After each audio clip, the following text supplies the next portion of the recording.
नमस्कार दोस्तों, मैं अजय सिंह आपका स्वागत करता हूं एसएससी मेकर के यूट्यूब चैनल में। दोस्तों, इस वीडियो में आपको बताऊंगा टॉप 25 क्वेश्चन दोस्तों जो साइंस और जनरल अवेयर से लिए गए हैं, जो दोस्तों सभी परीक्षाओं के लिए महत्वपूर्ण है। चाहे दोस्तों आप आरपीएफ, एसआई या कांस्टेबल, एसएससी जीडी, वीडियो या दोस्तों यूपी पुलिस या अदर कोई सा भी एग्जाम देंगे दोस्तों, तो आपके पेपर में ये सब प्रश्न बार बार देखने को मिलेंगे। दोस्तों, इस वीडियो में उन्हीं प्रश्नों को शामिल किया हूं जो पेपर में बार बार प्रश्न पूछे जाते हैं, रिपीट करते हैं। तो आइए दोस्तों देखते हैं टॉप 25 क्वेश्चन। दोस्तों, सभी प्रश्न महत्वपूर्ण है, सभी प्रश्नों को ध्यान से देखेंगे और याद करते हुए चलेंगे दोस्तों। और आप कमेंट करके भी दोस्तों बताएंगे इन 25 प्रश्नों में से आपके कितने प्रश्न सही हुए। तो देखिए दोस्तों, पहला प्रश्न है, मोस्ट इंपॉर्टेंट प्रश्न है, बार बार पूछा जाने वाला प्रश्न है दोस्तों, निम्नलिखित में से कौन सा विटामिन गर्म करने पर नष्ट हो जाता है? तो दिया है option vitamin A, vitamin B, vitamin C, vitamin D. तो दोस्तों ये प्रश्न बहुत बार पूछा जा चुका है, तो इसका आंसर क्या हो जाएगा दोस्तों? ऑप्शन नंबर सी सही हो जाएगा। विटामिन सी दोस्तों गर्म करने पे क्या होता है? नष्ट हो जाता है। तो आप इसे याद रखेंगे, बहुत बार पूछा गया प्रश्न है। नेक्स्ट क्वेश्चन देखिए, अगला दोस्तों प्रश्न है, दूसरा प्रश्न भी इंपॉर्टेंट है। प्रश्न है, पाचन है भोजन को, ठीक है, आगे आपको बताना है कि पाचन कैसी क्रिया है। तो इसका दोस्तों चारों ऑप्शन को जब रीड करेंगे तो ऑप्शन नंबर पहला सही हो जाएगा, जटिल से सरल अणुओं के रूप में बदलने की क्रिया। पाचन कैसा है? भोजन को क्या करती है? जटिल से सरल अणुओं के रूप में बदलने की क्रिया है, ठीक है, इसे भी याद रखेंगे। नेक्स्ट क्वेश्चन देखिए, अगला प्रश्न तो मोस्ट इंपॉर्टेंट है, बहुत बार पेपर में पूछा जा चुका है। प्रश्न है, तारपीन का तेल किससे प्राप्त किया जाता है? तो दोस्तों चारों ऑप्शन को रीड करेंगे तो इसमें मिल जाएगा आपको ऑप्शन नंबर डी, इनमें से कोई नहीं, ठीक है। यहां ताड़ का वृक्ष दिया, ये ऑप्शन नहीं होगा।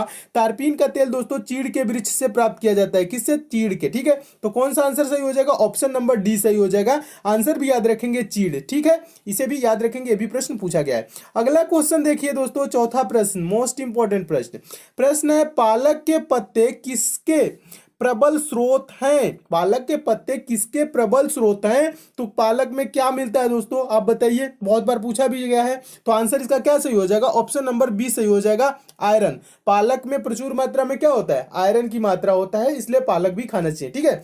अगला क्वेश्चन देखिए, पांचवा प्रश्न भी इंपॉर्टेंट है। प्रश्न है, अल्बर्ट आइंस्टीन थे एक प्रसिद्ध क्या थे? चिकित्सक, रसायन शास्त्री, भौतिक शास्त्री, जीव विज्ञानी। तो आंसर हो जाएगा इसका सही आंसर दोस्तों ऑप्शन नंबर सी सही हो जाएगा। अल्बर्ट आइंस्टीन एक प्रसिद्ध क्या थे? भौतिक शास्त्री थे, इसे भी याद रखेंगे। अगला क्वेश्चन देखिए, मोस्ट इंपॉर्टेंट प्रश्न, इसे आप जरूर याद रखेंगे, बार बार पूछा जाने वाला प्रश्न है, मुख्यतः निम्न गैस ग्लोबल वार्मिंग के लिए जिम्मेदार है? कौन गैस ग्लोबल वार्मिंग के लिए जिम्मेदार है? तो आंसर हो जाएगा ऑप्शन नंबर ए सही हो जाएगा, कार्बन डाइऑक्साइड ग्लोबल वार्मिंग के लिए जिम्मेदार गैस है, इसे भी याद रखेंगे। नेक्स्ट क्वेश्चन देखिए, सातवां प्रश्न भी महत्वपूर्ण प्रश्न है, निम्न यंत्र में से विद्युत धारा का मापन करते हैं। विद्युत धारा का मापन किससे किया जाता है दोस्तों? अमीटर से किया जाता है। अमीटर किस ऑप्शन में है? तो ऑप्शन नंबर डी में है। आपका ऑप्शन नंबर डी दोस्तों क्या हो जाएगा? सही हो जाएगा। तो इसे भी क्या करेंगे? याद रखेंगे। ये सब प्रश्न दोस्तों बार बार पूछे जाते हैं, इसलिए इन प्रश्नों को जरूर याद रखेंगे। अगला क्वेश्चन देखिए, मोस्ट इंपॉर्टेंट प्रश्न है, साहित्य में नोबेल पुरस्कार पाने वाले प्रथम भारतीय थे। प्रथम भारतीय कौन थे दोस्तों जो जिनको साहित्य का नोबेल पुरस्कार मिला था? तो उनका दोस्तों नाम क्या हो जाएगा? ऑप्शन नंबर बी सही हो जाएगा, रविंद्रनाथ टैगोर जी थे जो साहित्य में नोबेल पुरस्कार पाने वाले प्रथम भारतीय थे। इनका नाम भी दोस्तों याद रखेंगे। और ये प्रश्न क्या है दोस्तों? ये प्रश्न मोस्ट इंपॉर्टेंट है, हजारों बार पूछा जा चुका है, इसलिए आप इस प्रश्न का आंसर जरूर याद रखेंगे। नेक्स्ट क्वेश्चन देखिए, अगला प्रश्न भी महत्वपूर्ण प्रश्न है, अर्जुन पुरस्कार दिया जाता है, तो अर्जुन पुरस्कार क्यों दिया जाता है दोस्तों? किस क्षेत्र में दिया जाता है? तो आंसर इसका सही हो जाएगा ऑप्शन नंबर सी, खेल कूद में श्रेष्ठ निष्पादन के लिए, ठीक है। खेल कूद में श्रेष्ठ निष्पादन के लिए क्या दिया जाता है? अर्जुन पुरस्कार दिया जाता है, इसे भी याद रखेंगे। ये नहीं अर्जुन पुरस्कार धनुर्विद्या में श्रेष्ठ निष्पादन के लिए, इसका आंसर ये नहीं होगा, खेल कूद में श्रेष्ठ निष्पादन, ऑप्शन नंबर सी सही हो जाएगा, आप इसे जरूर याद रखेंगे। नेक्स्ट क्वेश्चन भी महत्वपूर्ण प्रश्न है, पूछा गया प्रश्न है, भारत में सर्वोच्च वीरता पुरस्कार कौन सा है? सर्वोच्च वीरता पुरस्कार क्या होता है? पीवीसी होता है ना। पीवीसी का मतलब क्या? परमवीर चक्र। कौन सा ऑप्शन सही हो जाएगा? बी ऑप्शन सही हो जाएगा। भारत में सर्वोच्च वीरता पुरस्कार क्या होता है? परमवीर चक्र, इसे भी याद रखेंगे। अगला क्वेश्चन देखिए, मोस्ट इंपॉर्टेंट प्रश्न है, अभी पूछा गया प्रश्न है, आरपीएफ एग्जाम में पूछा गया प्रश्न है दोस्तों। प्रश्न है, भारतीय रेलवेज के संबंध में निम्नलिखित में से कौन सा कथन सही है? कौन सा कथन सही है? पहला कथन है यह परिवहन की सबसे सस्ती विधि है। पहला कथन सही है। दूसरा कथन देखते हैं, कमाई का मुख्य स्रोत माल परिवहन है, तो यह भी सही है। जो मालगाड़ी जो आती है ना दोस्तों, उससे कमाई का क्या होता है, मुख्य स्रोत, ज्यादा इनकम होती है रेलवे को, ठीक है, इसे भी याद रखेंगे। तीसरा प्रश्न, तीसरा ऑप्शन क्या कह रहा है, यह भारत में सबसे बड़ा नियोजक है, तो यह भी सही है। तो इसका आंसर क्या हो जाएगा, उपरोक्त सभी। तो कौन सा आंसर सही हो जाएगा, ऑप्शन नंबर डी सही हो जाएगा, उपरोक्त सभी सही है, ठीक है, इसे भी याद रखेंगे। नेक्स्ट क्वेश्चन देखिए दोस्तों, अगला प्रश्न मोस्ट इंपॉर्टेंट प्रश्न, बार बार पूछा जाने वाला प्रश्न, बहुत बार पूछा जा चुका है ये प्रश्न। प्रश्न क्या कह रहा है, दिल्ली का लाल किला किसने बनवाया था, तो दोस्तों उनका नाम क्या है, शाहजहां। दिल्ली का लाल किला किसने बनवाया था, तो शाहजहां ने बनवाया था। इससे एक और प्रश्न पूछा जाता है, आगरा का लाल किला किसने बनवाया। लाल किला दो जगह है, दिल्ली में भी आगरा में भी है। आगरा का दोस्तों लाल किला किसने बनवाया, तो अकबर ने बनवाया, ठीक है। और यह प्रश्न क्या कह रहा है, दिल्ली का लाल किला किसने बनवाया, तो शाहजहां ने बनवाया।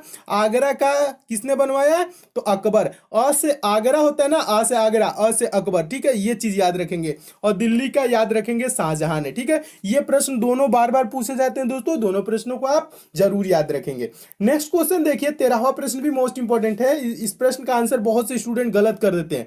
क्यों गलत करते हैं मैं आपको बता रहा हूं। प्रश्न कह रहा है, प्रश्न को ध्यान से पढ़िएगा। प्रश्न कह रहा है, निम्नलिखित राज्य समूहों में से कौन सा समूह सबसे बड़ा चाय उत्पादक है। सबसे बड़ा क्या, चाय उत्पादक है।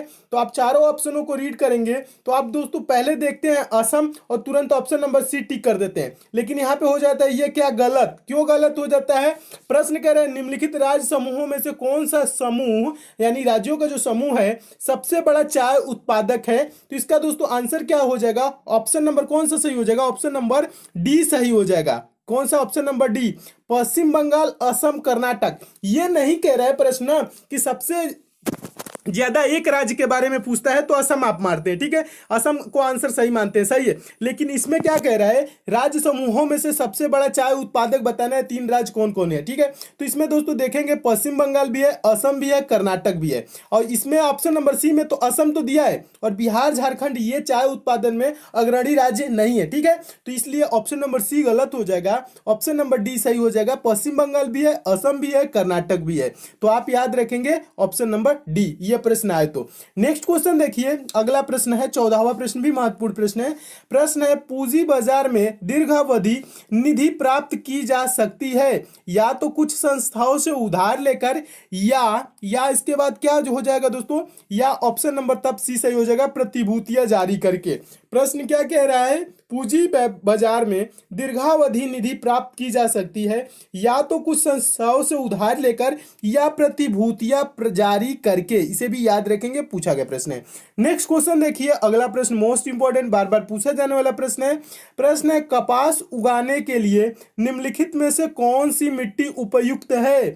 कपास उगाने के लिए कौन सी मिट्टी उपयुक्त मानी जाती है, कपास उगाने के लिए दोस्तों काली मिट्टी उपयुक्त मानी जाती है। तो आप इसे याद कैसे रखेंगे, क से कपास और क से काली मिट्टी, ठीक है। बस इतना थोड़ा सा दोस्तों एक दूसरे से रिलेट करके याद रखेंगे ना, तो इन सब प्रश्नों का आंसर आपको ज्यादा टाइम तक याद रखेंगे, और पेपर में भी आपको दिखेगा तो तुरंत आंसर टिक कर लेंगे, ठीक है।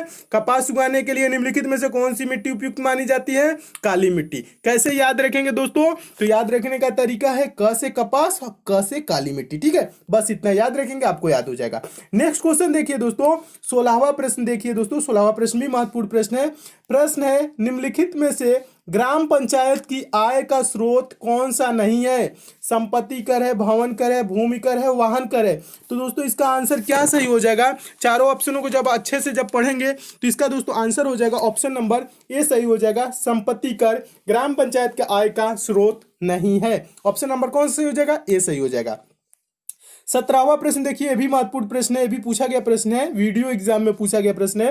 प्रश्न है दोस्तों, एक व्यक्ति ग्राम पंचायत की सदस्यता के लिए चुनाव लड़ना चाहता है, उसकी उम्र कितनी होनी चाहिए। ग्राम पंचायत के लिए चुनाव, सदस्यता के लिए चुनाव लड़ना चाहता है तो उसकी उम्र कितनी होनी चाहिए दोस्तों, तो 18 वर्ष नहीं, कौन सा हो जाएगा, ऑप्शन नंबर सी सही हो जाएगा, 21 वर्ष या इससे ऊपर, ठीक है। 21 वर्ष या इससे ऊपर ग्राम पंचायत की सदस्य का चुनाव लड़ने के लिए आयु होना चाहिए। अब दोस्तों इससे 3-4 और प्रश्न बनते हैं। कौन कौन से प्रश्न बनते हैं, प्रश्न बनता है कि लोकसभा की सदस्यता के लिए कितनी वर्ष आयु है। हुए, ठीक है। लोकसभा के लिए दोस्तों 25 वर्ष। एक और प्रश्न बनता है दोस्तों, विधानसभा के लिए कितनी आयु होनी चाहिए, न्यूनतम आयु पूछ रहे, ठीक है, कि विधानसभा के लिए न्यूनतम आयु कितनी होनी चाहिए, उसके लिए भी 25 वर्ष है, लोकसभा के लिए भी 25 वर्ष है। और एक और प्रश्न बनता है, जो चौथा प्रश्न बनता है वो क्या होता है, राज्यसभा के लिए दोस्तों पूछा जाता है, राज्यसभा के लिए आयु कितनी होनी चाहिए, तो राज्यसभा के लिए दोस्तों 30 वर्ष न्यूनतम आयु है, ठीक है। तो इन चारों प्रश्नों को जरूर याद रखेंगे, इससे एक दो प्रश्न आपको पेपर में जरूर मिल जाएंगे। अगला प्रश्न देखिए दोस्तों, 18वां प्रश्न है, 18वां प्रश्न भी इंपॉर्टेंट है। प्रश्न है, राजा भोज निम्नलिखित में से किस राजवंश से संबंधित थे। तो दोस्तों राजा भोज का नाम तो आपको पता ही होगा, बचपन से सुनते आ रहे होंगे। राजा भोज जो थे वो परमार राजवंश से संबंधित थे। ऑप्शन नंबर कौन सा सही हो जाएगा, बी सही हो जाएगा, इसे भी याद रखेंगे। नेक्स्ट क्वेश्चन देखिए दोस्तों, 19वां प्रश्न है, महत्वपूर्ण प्रश्न भी है। प्रश्न है, वर्ष 1857 में मेरठ में प्रथम सिपाही विद्रोह की आग किस दिन भड़की। क्या प्रश्न कह रहे हैं, ध्यान से पढ़िए। कह रहा है वर्ष 1857 में मेरठ में प्रथम सिपाही विद्रोह की आग किस दिन भड़की, तो 10 मई को भड़की थी, 10 मई 1857। ऑप्शन नंबर कौन सा सही हो जाएगा, ए सही हो जाएगा, इसे भी याद रखेंगे। नेक्स्ट क्वेश्चन देखिए, अगला प्रश्न भी महत्वपूर्ण प्रश्न है, पूछा गया प्रश्न है। प्रश्न क्या है दोस्तों, महात्मा गांधी की हत्या नाथूराम गोडसे ने निम्नलिखित में से किस दिन किया था, किस दिन किया था, तो आंसर हो जाएगा दोस्तों ऑप्शन नंबर डी, 30 जनवरी 1948। कौन सा दिन था, 30 जनवरी सन 1948, इसे भी याद रखेंगे, ये भी पूछा गया प्रश्न है। नेक्स्ट क्वेश्चन देखिए, 21वां प्रश्न, मोस्ट इंपॉर्टेंट प्रश्न। इस प्रश्न को ज्यादा से ज्यादातर स्टूडेंट क्या करते हैं दोस्तों, गलत करते हैं। क्यों गलत करते हैं मैं आपको बता रहा हूं, अभी आपके आज के बाद गलत नहीं करेंगे। देखिए प्रश्न कह रहे हैं, निम्नलिखित में से किसे लोकनायक कहा जाता है, कहा गया है, ठीक है, कहा जाता है या कहा गया है, ठीक है। लोकनायक किसे कहा गया है, तो आंसर क्या हो जाएगा दोस्तों, Jayaprakash Narayan, option number D सही हो जाएगा। और ज्यादातर स्टूडेंट क्या मार देते हैं, बाल गंगाधर तिलक। तो दोस्तों बाल गंगाधर तिलक के बारे में बता दूं, लोकमान्य प्रश्न पूछे, लोकमान्य किसे कहा जाता है, तो दोस्तों बाल गंगाधर तिलक को लोकमान्य कहा जाता है। और लोकनायक किसे कहा गया है दोस्तों, तो जयप्रकाश नारायण को लोकनायक। तो लोकनायक के लिए क्या आंसर हो जाएगा, ऑप्शन नंबर डी। अगर जो लोकमान्य तिलक पूछते दोस्तों, लोकमान्य तिलक भी एक बोलते हैं बाल गंगाधर तिलक को, ठीक है। तो लोकमान्य पूछेगा तो आंसर क्या हो जाएगा, बाल गंगाधर तिलक। दोनों प्रश्नों को याद रखेंगे, कंफ्यूज नहीं होंगे, ठीक है दोस्तों। अगर आपको इन सब प्रश्नों की पीडीएफ चाहिए तो दोस्तों आप क्या कर सकते हैं, टेलीग्राम ज्वाइन कर सकते हैं। टेलीग्राम का लिंक मैं डिस्क्रिप्शन बॉक्स में दे दिया हूं, वहां से दोस्तों आप टेलीग्राम को ज्वाइन कर लेंगे तो वहां पे मैं इंपॉर्टेंट क्वेश्चन की पीडीएफ भी देता हूं, और जो आपके लिए इंपॉर्टेंट वीडियो होती है उसकी वहां पे नोटिफिकेशन भी आपको मिलती रहती है, ठीक है। तो टेलीग्राम दोस्तों आप जरूर ज्वाइन कर लीजिएगा, तो उसका डिस्क्रिप्शन बॉक्स में लिंक है। नेक्स्ट क्वेश्चन देखिए दोस्तों, अगला प्रश्न तो मोस्ट इंपॉर्टेंट है, बार बार पूछा जाने वाला प्रश्न है, और यह बहुत बार पूछा जा चुका है, एक बार नहीं कई बार पूछा जा चुका है। प्रश्न क्या करे, बुलंद दरवाजा निम्नलिखित में से कहां है। तो दोस्तों आपको पता होगा बुलंद दरवाजा फतेहपुर सीकरी में। कहाँ है दोस्तों बुलंद दरवाजा, फतेहपुर सीकरी में बुलंद दरवाजा है। आप इस प्रश्न को दोस्तों याद रखेंगे, और यह प्रश्न क्या है दोस्तों, यह प्रश्न है मोस्ट इंपॉर्टेंट, क्योंकि यह बहुत बार पेपर में पूछा जा चुका है। 23वां प्रश्न देखिए, ये भी इंपॉर्टेंट है। प्रश्न है, जातक पवित्र ग्रंथ है, तो किसकी दोस्तों पवित्र ग्रंथ है, जातक किसकी है, तो इसका क्या हो जाएगा आंसर, ऑप्शन नंबर सी सही हो जाएगा, बौद्धों के। जातक पवित्र ग्रंथ किसकी है, बौद्धों के पवित्र ग्रंथ है जातक, इसे भी याद रखेंगे। नेक्स्ट क्वेश्चन देखिए, 24 नंबर प्रश्न है दोस्तों। प्रश्न कह रहे हैं, स्वेज नौ परिवहन नहर भूमध्य सागर को किसके साथ जोड़ता है। प्रश्न क्या करे, स्वेज नौ परिवहन नहर भूमध्य सागर को किसके साथ जोड़ता है, तो दोस्तों आंसर हो जाएगा भूमध्य सागर को लाल सागर के साथ जोड़ता है। ऑप्शन नंबर कौन सा सही हो जाएगा, डी सही हो जाएगा, इसे भी याद रखेंगे। 25वां प्रश्न वेरी वेरी इंपॉर्टेंट, बहुत ही महत्वपूर्ण प्रश्न, बहुत बार पूछा जा चुका है प्रश्न। प्रश्न है, अनुच्छेद 370 का संबंध किस राज्य के विशेष प्रावधान से है, तो अनुच्छेद 370 जम्मू कश्मीर राज्य के विशेष प्रावधान से है। ऑप्शन नंबर सी सही हो जाएगा। दोस्तों आप इस प्रश्न को जरूर याद रखेंगे, बहुत बार पूछा जा चुका है। तो दोस्तों ये रहे आपके टॉप 25 क्वेश्चन दोस्तों, जो बार बार पेपर में पूछे जाते हैं, रिपीट करते हैं दोस्तों। इसमें और भी क्वेश्चन है, उसको मैं नेक्स्ट पार्ट में करा दूंगा। और ये सब दोस्तों आपको प्रश्न अच्छे लगे हैं तो वीडियो को लाइक दोस्तों जरूर कीजिएगा। लाइक वाला सिंबल नीचे इस टाइप से बना होगा, यहाँ पे आप प्रेस कर दीजिएगा। और इस वीडियो को शेयर भी दोस्तों कर दीजिएगा, ऐसे सिंबल बना होगा वहाँ पे प्रेस करके दोस्तों इस वीडियो को शेयर कर सकते हैं। फेसबुक, व्हाट्सएप, टेलीग्राम जितने भी दोस्तों आपके पास स्टडी ग्रुप है, शेयर भी उस ग्रुप में जरूर कीजिएगा। और जो दोस्त इस चैनल पर नए हैं, जिनको दोस्तों हमारे वीडियो की नोटिफिकेशन नहीं मिलती है, यानी आप तक नोटिफिकेशन नहीं जाता है, तो नीचे दोस्तों रेड कलर का इस टाइप से सब्सक्राइब लिखा होगा दोस्तों, आप यहाँ पे क्लिक करके दोस्तों चैनल के साथ जरूर जुड़ जाइए। और बगल में बेल आइकन का सिंबल बनेगा दोस्तों, बेल आइकन पे प्रेस करके बेल आइकन को भी ऑन कर लेंगे तो बेल आइकन दोस्तों इस टाइप से दिखने लगेगा। इससे क्या होगा दोस्तों, आप जब चैनल को सब्सक्राइब कर लेंगे तो मैं जितने भी इंपॉर्टेंट वीडियो डालूंगा उसकी आप तक नोटिफिकेशन जाएगी, यानी आप तक मैसेज आएगा। तो दोस्तों सब्सक्राइब और बेल आइकन पे प्रेस जरूर कीजिएगा। तो मिलते हैं दोस्तों अगले वीडियो में और भी महत्वपूर्ण प्रश्नों के साथ। तब तक के लिए दोस्तों धन्यवाद।